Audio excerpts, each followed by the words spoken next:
Well, thanks so much for coming. I really appreciate it.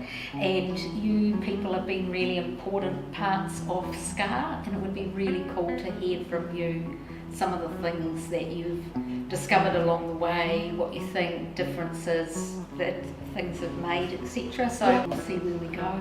Okay. So how's SKaR been involved in your kindy?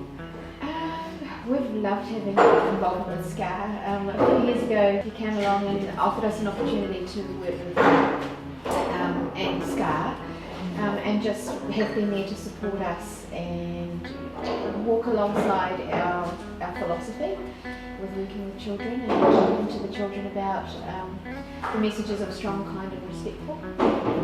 Particularly, I think after a bit of corridor we decided to focus on the strong in the children. So it's about getting that message of what is strong, what might strong look like, which is the genuine started SKaR. I felt the way we approached it, working with the children and their whānau, really helped the message to become real. Because when we do something at kindergarten, it's just us, and then they go home and it's a different setup. So when we talked to the parents and we got their voice on what was strong, it grew into a living thing, and we were all working together, and that worked, and we celebrated being strong. And strong wasn't scary, strong was being strong in ourselves. Strong as whānau, strong as being there for someone, strong as kindness, gentleness is strong. So strong to say no. Saying no sometimes was a really strong, hard thing for the children to do. Yeah, and so to have the families on board was just awesome. And that was really special for SKaR as well, because one of our main philosophies is that this is community based, and that we wanted to spread ourselves through every aspect of this community. Yeah, and it was neat to see the dads come to the Christmas parade with their strong dads t-shirts, and all the men saying that strong is kindness. Yeah, and then we would hear the children in the playground talking to each other, be strong, remember to be strong. Or if someone had hurt someone else, they'd say, you weren't strong, so and it was sort of like, they're understanding, they understand the messages. With you coming on board around the Hauraki Terrace Playground project, that was where the kids had an old playground across the road in the community, and they decided that it was broken down. It was rotting, there was broken beer bottles, the swear words everywhere, people used to dump rubbish.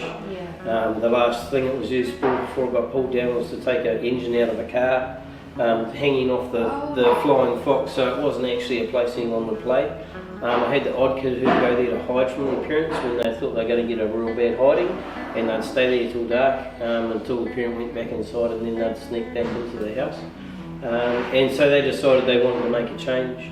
They applied to the council for funding and got it, and worked with the council to design their own playground in that space. And they had a say of what went there and how it was arranged and who was involved. A really cool part of that project was around hooking the parents in through the kids and getting the parents' opinions on what they thought should go there and how the playground space should be used as well, which was really powerful, especially for some key families who lived very close to the playground, because they took it on as their playground then, so that instead of it being a place they didn't want to look at or didn't want to go, it became their place, and the community grew around that. It's changed from a place that used to be a place the kids would hide and no one would use, to a place where communities meet and gather, and families go and play and parents talk to each other rather than being isolated in their own homes. Even to the point of people in the community who used to see it as an eyesore and wanted to get rid of it, coming up and saying it's great to see parents playing with their kids and spending time with their kids on a sunny day or on the weekend or even after school sometimes. And that's something they've noticed they never thought would happen. The really cool part is it's the kids that have made the change, and it's the kids that have done it, and they own that, they feel that and own that. It's because, well, at SKaR, that's what we do.